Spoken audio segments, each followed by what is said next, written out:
Ustadz, kalau sebelum masuk ke masjid kami pakai hand sanitizer, apakah hukumnya Ustadz? Hand sanitizer. Oh, Ustadz punya juga ya? Ini dikasih orang gratis.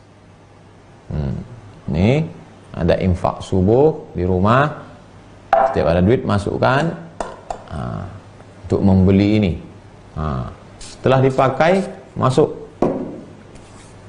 Apa hukumnya Pak Ustadz setelah pakai hand sanitizer? Karena ada alkoholnya.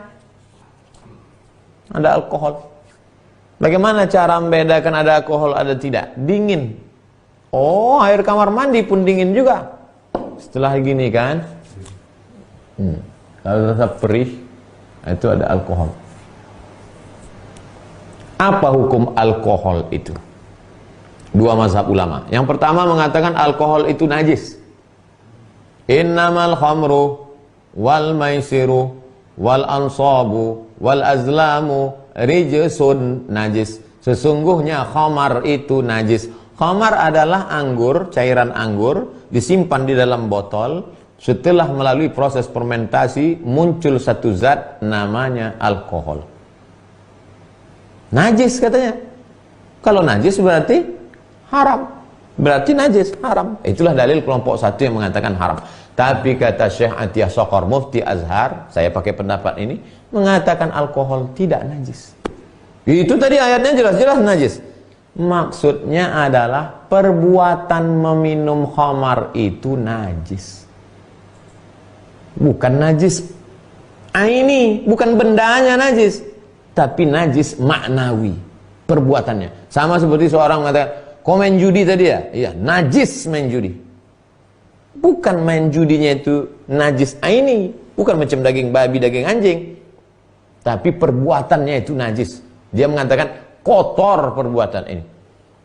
Mana dalilnya mengatakan bahwa khamar itu tidak najis? Ketika turun ayat pengharaman khamar, rijsun min amali syaitan fajtanibu, sahabat ramai-ramai pulang ke rumah, mereka ambil gentong-gentong tempat khamar, mereka tumpahkan ke jalan-jalan kota Madinah, dan mereka banyak yang menginjak-injaknya. Lalu kemudian setelah kering masuk ke masjid, Nabi tidak melarang. Tak ada Nabi mengatakan itu tadi yang kalian tidak najis. Tidak. Itu menunjukkan bahwa dia bukan najis aini, tapi maknawi. Saya lebih condong kepada pendapat itu.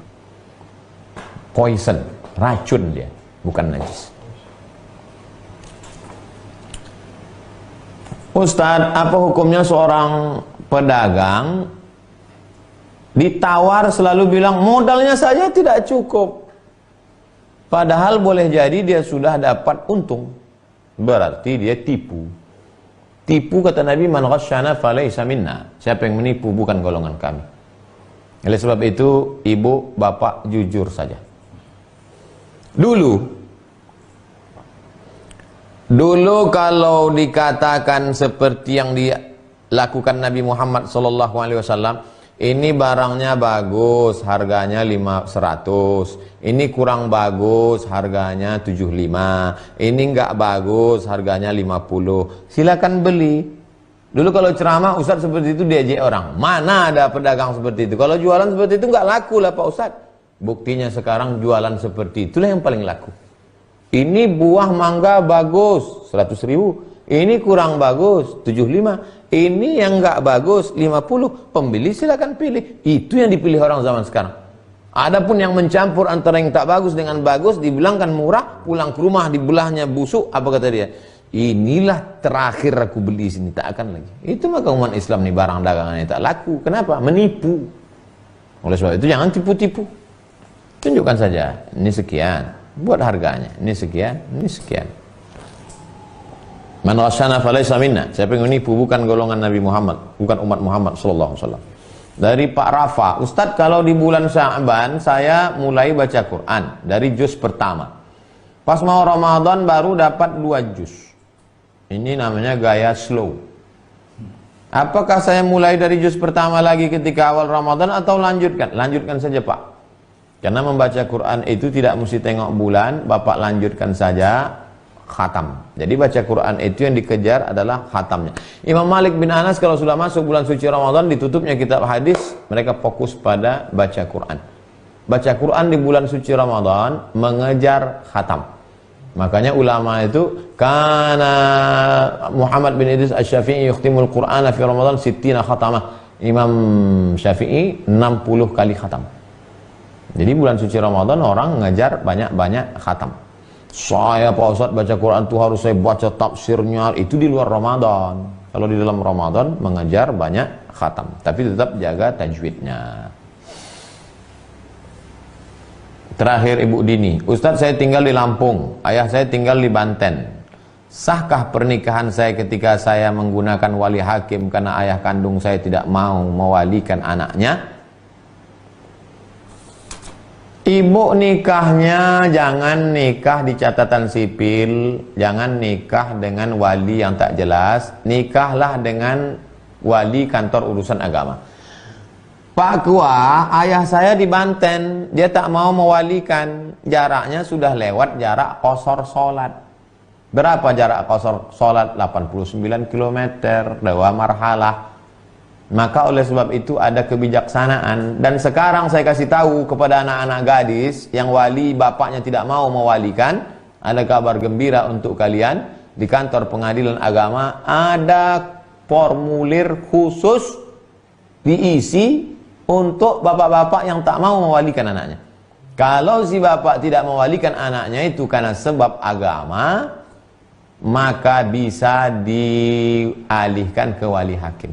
Tapi kalau karena sebabnya betul, tak bisa dialihkan. Kenapa bapakmu tak mau? Karena suami saya pemabuk. Itu tak bisa. Karena bapaknya baik. Tapi kalau kenapa bapakmu tidak setuju? Karena suami saya miskin, susah. Nah, itu termasuk penyebab yang menyebabkan bisa beralih perwalian ke wali hakim.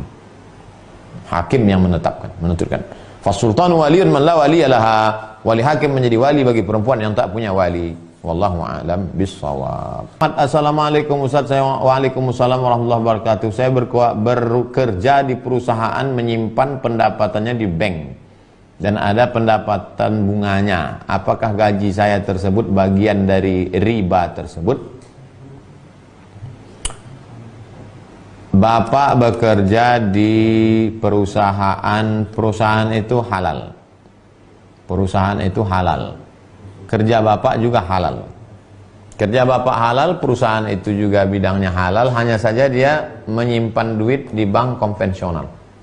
Maka yang haram hanya bunganya itu saja.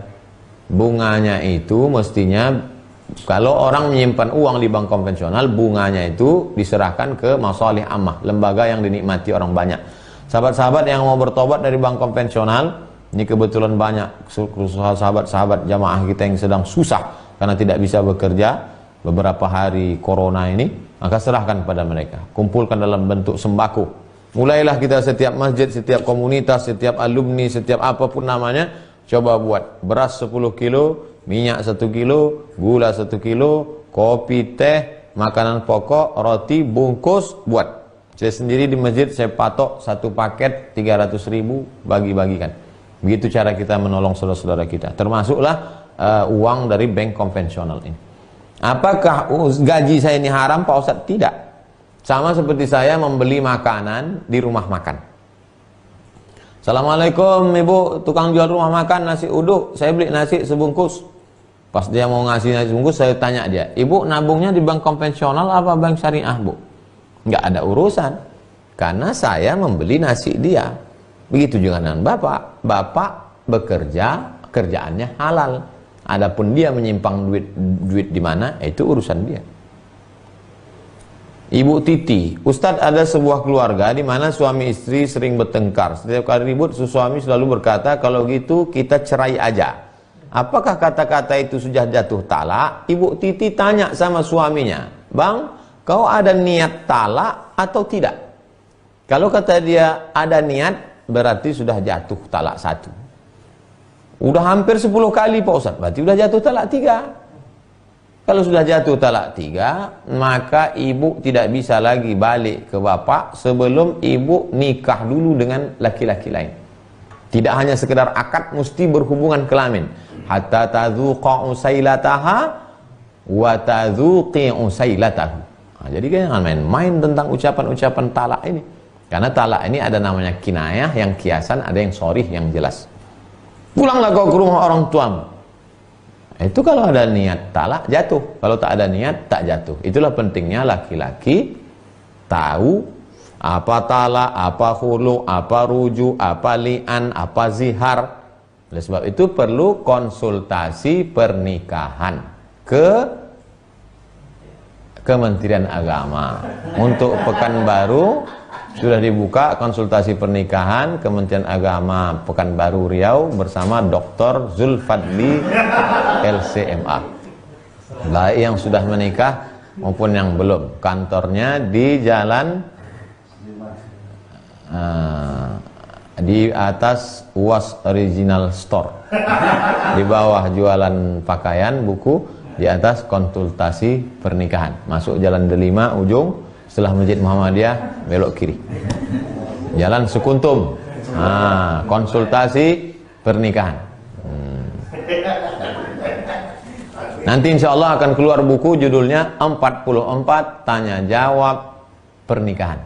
Kita akan bedah buku nanti insya Allah di Islamic Book Fair tahun 2021. Bukunya akan ditulis oleh konsultan pernikahan Ustadz Dr. Zulfadli. Nantikan bukunya 44 Tanya Jawab Pernikahan. Itulah kajian kita malam ini, mudah-mudahan bermanfaat. Terima kasih segala perhatian. Mohon maaf segala kesilapan dan kekhilafan. Allahumma 'allimna ma yanfa'una wanfa'na bima 'allamtana. Ajarkan pada kami yang kami tak tahu, yang sudah kami tahu ni buat bermanfaat untuk kami ya Allah. Allahumma dafa'na al-ghala wal waba wal fahsya wal riba wal zina wal munkar. Selamatkan negeri kami dari malapetaka, bencana, musibah, bil khusus wabah corona ini. Waj'alna minas sabirin, jadikan kami orang-orang yang sabar. Waj'alna minal khashiin, jadikan kami orang-orang yang takut. Wassallallahu ala sayyidina Muhammad wa ala alihi wasallam walhamdulillah rabbil alamin. Besok kita ketemu lagi dalam pembahasan khusyuk dan tawadhu. Terima kasih. Wassalamualaikum warahmatullahi wabarakatuh.